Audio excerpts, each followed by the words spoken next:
Hi everyone, कैसे हैं आप सब। उम्मीद करती हूँ सभी हष्ट पुष्ट होंगे, मस्त होंगे, व्यस्त होंगे। आज मैंने बनाई है गोभी आलू टमाटर की सिंपल सी सब्जी। आज मेरी थाली में सिर्फ एक सब्जी है और है हरे धनिया की चटनी, साथ है पालक और तिल वाले पराठे। मैं जब भी सब्जी मंडी जाती हूँ, कितनी भी हरी सब्जियां घर में हो, मन ही नहीं मानता देख के तुरंत ये पालक मेथी बथुआ जो भी सब्जियां होती है ना, क्योंकि ये सब्जियां ना सीजन वाली बड़ी मुश्किल से हमें मिलती हैं। सारे टाइम जो तड़पते रहते हैं ना कुछ अच्छा खाने के लिए, बहुत सारे ऑप्शन होते हैं, तरह तरह से बदल बदल के पराठे, कोई भी नाश्ता, कभी मठरियाँ, शक्करपारे सब बनाते रहते हैं। प्यूरी सिंपल सी आज पीसी है धुले हुए पालक की मैंने 2 मिर्च के साथ, और यहाँ पर आटा ले लिया और पानी की जगह इसी पालक की प्यूरी से थोड़ा नमक लेके और मैं गूंथ लूंगी इस आटे को। पानी तो बिल्कुल लेना ही नहीं है क्योंकि पानी इसमें नेचुरल आ ही गया।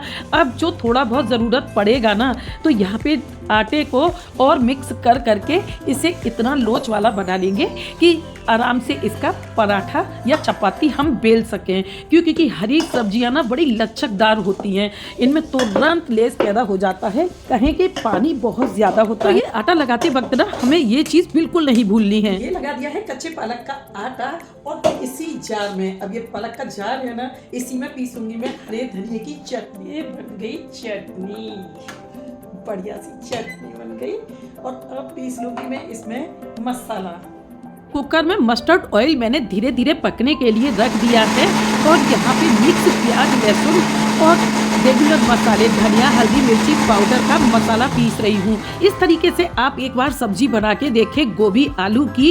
ये इतनी अच्छी टेस्टी सब्जी बनती है कि जो नॉनवेज भी खाते हैं ना वो भी इसके सामने नतमस्तक हो जाते हैं। मेरे यहाँ बहुत पसंद की जाती है ये सब्जी। और इसकी सबसे बड़ी खासियत पता है क्या है, सब्जी काटी है ना उसको गौर से देखिएगा और ये ढक ढक के यहाँ पे ऑयल रिलीज होने तक ये पूरा अच्छे से मसाला पका लिया। तब तक मैंने सब्जी कट कर ली और जो छोटी छोटी तैयारी होती है ना, जैसे धनिया काटना है या टमाटर काटना है या और भी चीज़ें प्लेटिंग करनी है, वो चीज़ें हम साथी के साथ करते जाते हैं ना, तो ठंडी के जो छोटे दिन होते हैं ना, इजीली अपने किचन के काम को जल्दी से ख़त्म कर लेते हैं। और फैला के रखेंगे तो फिर काम कभी ख़त्म नहीं होने वाला है, क्योंकि ये छोटे छोटे काम ही हमारा बहुत सारा टाइम वेस्ट कर देते हैं। अब जैसे खड़े होके ही सिंपल एक ही काम को करते रहें तो वो काम तो हो रहा है, उसमें हम आगे पीछे कुछ नहीं कर सकते। हाँ, ये देखिए आलू आ गए और इसी के साथ ये दिख रहे हैं ना खड़े खड़े गोभी के फूल, ये ज़्यादा छोटे नहीं करने हैं। अब देखिए इसमें कुकर में मैं ले लूँगी और नमक के साथ बस केवल इसको पकाऊंगी। यहाँ ना खड़ा गरम मसाला है ना कुछ है, ये सब्ज़ी इतनी फटाफट बनती है, देख तो रहे हैं ना आप। यहाँ नमक के साथ बस पानी उतना ही लेना है जितनी हमें तरी रखनी है, दिख रहा है ना ये सब कुछ। अब साथ ही के साथ मैं यहाँ पे मिक्सी को पोंछ के साफ़ कर दूँगी और जो बर्तन थे ना, जैसे मिक्सी का जार है या जो सब्जी रखी थी या चटनी की जो थी, सारी चीज़ें एक तरफ मैंने क्लीन करके रख दी। तब तक प्रेशर के साथ सब्ज़ी मेरी बन जाएगी और फिर मैं तैयारी कर लूँगी चपातियाँ बनाने की। डो जो है वो रेस्ट कर रहा है। तो यहाँ पर ये देखिए सब्ज़ी बन गई, गरम मसाला इसमें ले लिया मैंने और अब इसमें ऊपर से हरा धनिया, और इस सब्ज़ी को कर लेते हैं अब ट्रांसफ़र। देखने में ही टेस्टी लग रही होगी ना, एक बार इसी तरीके से सब्ज़ी को ट्राई करें। बहुत लोग सीख के रह गए, लेकिन कुछ लोग बनाना सीख गए और कुछ जेलसी में सीख तो गए लेकिन बताना नहीं चाहते कि उन्होंने मुझसे सीखा है ये सब। खैर, जैसी जिसकी सोच उसके साथ वैसा ही होता रहता है। यहाँ पे मेरा लोइयाँ काटने का ये तरीका सबको बहुत पसंद आता है, फटाफट कटता है ये और आराम से, हमें ज़्यादा देरी भी नहीं लगती चपातियों के या पराठे के हमें पेड़े तैयार करने में। यहाँ ये मैं पराठे बना रही हूँ। अब देखा ना, सुबह का नाश्ता हो या लंच हो या डिनर हो, बस थोड़ा सा हम अपना टाइम दे देते हैं ना और समर्पित हो जाते हैं किचन में, तो सारी चीज़ें इजीली हो जाती हैं। ये थोड़ा डिफरेंट लुक देने के लिए, ठंडी वाला खाना है ये बताने के लिए यहाँ पे मैंने तिल ले लिए, ये सफ़ेद वाले। काले तिल अगर आपको टेस्ट अच्छे लगता हो ना तो उसको भी ले लें, बहुत फ़ायदा करेगा। काला तिल इस सफ़ेद तिल से ज़्यादा फ़ायदेमंद होता है। मैं हमेशा अपना तवा आपको दिखाती हूँ, देखिएगा। जब हम बहुत पेशेंट के साथ खाना बनाते हैं ना, खुश होके बनाते हैं कि हाँ ये हमारा काम है, हमारी पूजा है, तब वो खाना बहुत टेस्टी बनता है। देसी घी में सेक रही हूँ मैं इन पराठों को, और बस ये सर्दियाँ है ना इसलिए इतना धुआं दिख रहा है। तवा बिल्कुल क्लीन रखा है, एकदम सभी खाना पूरा बन जाएगा, तभी तो ये पराठा मीठा मिठास वाला बनेगा। और इतनी स्पीड तो हम सभी में होती है, यही स्पीड होती है ना हम सभी में। और ये बस तैयार कर करके रख लें, जब धीमी धीमी आंच पे पराठा सिकता है ना, तो हम 2-4 लोइयाँ तो आराम से तैयार कर सकते हैं। जैसे कि मैं यहाँ पे ये सभी में तेल लगा लगा के रखती जा रही हूँ। अब इतनी देर में मैं पता है क्या करूँगी, और पराठे सेकेंगे, लंच बॉक्स निकाल लूँगी। उसमें जैसे हमें कोई रुमाल लगाना है या कोई पेपर लगाना है या फ्रूट्स काटने हैं बच्चों के लिए, सैलेड रखना है लंच बॉक्स में, तो ये सारी तैयारियां हम साथ के साथ कर लेते हैं। और इधर जिस तरीके से मैं प्लेट में ये रख के दिखा रही हूँ ना, उसी तरीके से अपने प्लेटफॉर्म पे बेल के और एक सूखे कपड़े पे आराम से मैं ये सभी पराठे बेल के एक तरफ रख देती हूँ। इससे मुझे क्या हेल्प मिलती है कि धीरे धीरे पराठे सिकते जाते हैं और मुझे बार बार बेलने आना भी नहीं पड़ता। मैं बाहर तक का मतलब कहना चाहिए किचन से बाहर रूम में भी जाके अपने 2-4 काम निपटा आती हूँ जब मैं इस तरीके से खाना बनाती हूँ। देखिए पराठे सिकते जा रहे हैं, तवा बिल्कुल अभी भी वैसा ही है। मैं बार बार इसको इसलिए दिखाती हूँ कि जो मेन कभी कभी कुछ लोग सीखने वाले होते हैं ना, रियल में जो सीखने वाले होते हैं, उनको समझाने वाला कोई नहीं होता। कुछ लोग ना इतने गलत होते हैं, कुछ माएँ मैंने ऐसी देखी हैं कि बच्चों को ट्रिक्स ही नहीं बताती हैं कि मेन खाना बनाने की ट्रिक क्या है। अब जैसे कि मैं ये कपड़े पहन के बना रही हूँ, ये कितने लाइट कलर के है ना, एप्रिन इस्तेमाल करती हूँ मैं, लेकिन मैं एप्रिन के बिना भी बिल्कुल एक भी दाग मेरे कपड़े पे नहीं आएगा। यहाँ खूब हाथों से बेल रही हूँ, खूब घी लगा के सेक रही हूँ। और ये देखिए, ये मैंने आपको दिखाने के लिए ही तवा गंदा किया है, मतलब कि यहाँ मैंने थोड़ा सा आग को तेज कर दिया स्पीड में। लास्ट पराठा होता है ना, हम सभी लोग अपना आपा खो देते हैं कि भैया जल्दी जल्दी से इसको सेक लें, और बस उसी में हमारे तवे की बच जाती है बैंड, प्लस हमारे खाने की पूड़ी पराठे या चपाती इसी तरीके से अंदर से सिकते नहीं हैं, कच्चे रह जाते हैं। नतीजा बच्चों को डाइजेस्ट नहीं होते, बड़ों को भी नहीं होते, बच्चे तो क्या, और फिर वही खाना पेट में जाके सड़ने लगता है बजाय पचने के, और हमें उससे कुछ भी पौष्टिक नहीं मिलता। अब भगवान जी का भोग लगेगा ना, तो स्टील की प्लेट में मैंने लिया है। आप लोगों ने नोटिस किया होगा, मैं कभी भी सेरेमिक के या प्लास्टिक वाले या जो ये होते हैं ना सभी डिनर सेट वगैरह, मैं सिर्फ और सिर्फ कांच या पीतल के बर्तन खाने में इस्तेमाल करती हूँ, और वही अपने बच्चों के लिए भी मैं रखती हूँ। आजकल तो कांच के लंच बॉक्सेस भी आ गए हैं। अक्सर जो लंच बॉक्स दिखाती हूँ ना, हमेशा वो कांच का होता है, नोटिस किया होगा आपने।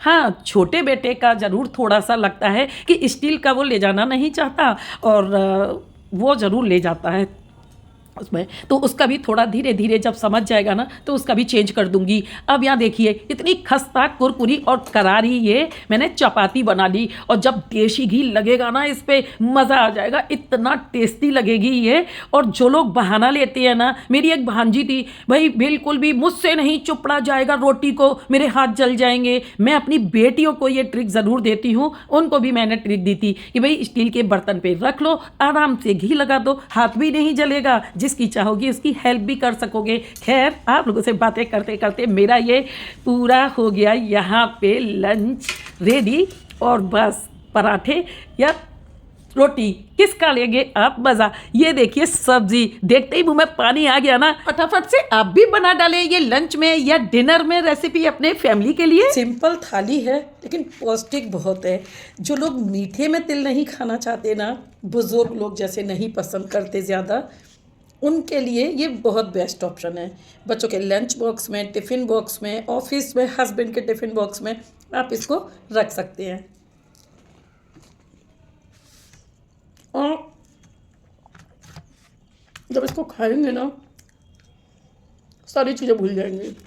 पालक को जो लोग नहीं खाते ना, पालक बथुआ जो भी आप अपनी पसंद से लेना चाहें ले सकते हैं। इस गोभी की खास बात बताऊं, सब्जी की तरी वाली, मेरी ससुराल में जब भी कोई स्पेशल गेस्ट आते थे तो मुझे इस सब्ज़ी का ऑर्डर दिया जाता था। मेरी एज की तो मेरी भांजियाँ थीं, भतीजियाँ थीं, तो वो सब एक ही बात पूछा करती थी कि मामी ये पेड़ की तरह खड़े खड़े गोभी के फूल कैसे दिखते हैं। हमने बहुत कोशिश कर ली, हम तो बना ही नहीं पाते। लेकिन फिर वही कहूँगी, हर किसी के हाथ में एक अलग टेस्ट होता है। कोशिशें करके चीज़ें की जा सकती हैं। मसालों से हम सेम टू सेम नहीं बना सकते, लेकिन हाँ टेस्ट चेंज ज़रूर आता है। मेरे यहाँ कोई कथा पथा होती थी, बच्चों के बर्थडेज होते थे, तो फरमाइश आती थी, तो बड़े वाले जो 7-7 लीटर के कुकर होती है ना, उनको भर भर के 100-100, 150-150 लोगों का खाना मैं बनाया करती थी, बिना किसी टेंशन के, बिना किसी की हेल्प के। मेरी ये डिशेस देख देख के ना, कोविड में जब मैं ये डिशेस व्हाट्सएप पे डाल दिया करती थी, तो सभी लोग कहते थे कि आप तो यूट्यूब पे डालो, खूब फेमस हो जाएंगी। और होते होते होते होते मैंने खेल ही खेल में ये यूट्यूब पे भी अपनी पोस्ट डालना स्टार्ट कर दी।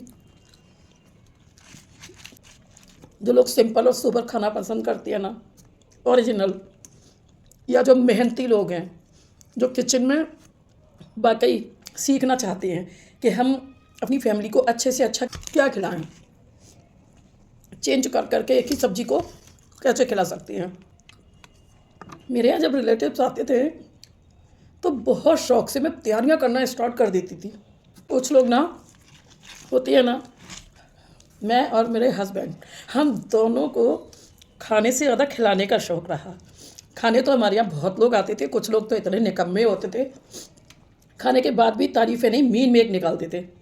लेकिन मेरे बड़े जेठ जी, वो इतनी तारीफ़ किया करते थे, इतनी तारीफ़ किया करते थे कि है कोई क्षेत्र में हमारी बहू जैसी। तो कहते हैं ना, जब कभी कोई एक भी तारीफ़ करता है ना आपकी, और ज़्यादा उत्साह बढ़ता है, और ज़्यादा अच्छा लगता है, और क्रिएटिव होने का मन करता है कि इसमें और कुछ अच्छा किया जाए, है ना। तो उसी तरीके से अगर आप लोगों को कोई भी टिप या वीडियो अगर अच्छी लग जाती हो ना, तो प्लीज़ तारीफ़ कर दिया करें थोड़ी सी। अगर तारीफ़ के लायक लगे तो और अच्छा जो छुपा हुआ खजाना है ना, आपके सामने लेके आऊँगी। बहुत सारी चीज़ें हैं खाने में, तो मैं चैलेंज करके कह देती हूँ कि मुझे एक कोई सब्ज़ी आप दे दो और मैं उसको अलग अलग तरीके से कम ज़्यादा नहीं कर पाऊँगी, तो एक ही सब्ज़ी की बिना कहीं जाए, बिना कुछ देखे सुने 50 तरह के टेस्ट आपको दे दूँगी। तो आप लोगों से रिक्वेस्ट है, प्लीज़ चैनल को और वीडियो को देखते हैं ज़्यादा से ज़्यादा, तो देखते देखते लाइक कर दिया करें, शेयर कर दिया करें फ्रेंड्स, फैमिली और रिलेटिव्स के साथ। और पहली बार आए हैं ना, तो बेल आइकन को प्रेस ज़रूर से कर दिया करें। उससे क्या होगा, वीडियोस अपलोड होते ही ना नोटिफिकेशन आपके सामने होगा। जैसे होता है ना, कभी कभी कोई पोस्ट देखी और अच्छी लग गई और फिर हमने उसको सब्सक्राइब नहीं किया या बेल आइकन नहीं दबाया और नाम भी भूल गए, तो उसको ढूंढने में ना थोड़ी प्रॉब्लम होती है। देखते देखते अगर आप ये दोनों काम कर लेंगे, सब्सक्राइब और बेल आइकन को प्रेस, तो आपके सामने तुरंत पोस्ट अपलोड होते ही आ जाया करेगी। आप लोग भी इस गोभी आलू की तरी वाली सब्जी को एंजॉय करें। आइडिया अच्छा लगा हो तो लाइक शेयर सब्सक्राइब करना बिल्कुल भी ना भूला करें। जैसे मैं हंसती हंसाती रहती हूँ ना हर हाल में, उसी तरीके से आपको भी सजेशन दूंगी और हमेशा यही बोलती हूँ और बोलती रहूँगी। हंसते रहें, हंसाते रहें, मस्त रहें, व्यस्त रहें, देखते रहें मेरे साथ क्रिएटिव नीलम को। Thanks for watching.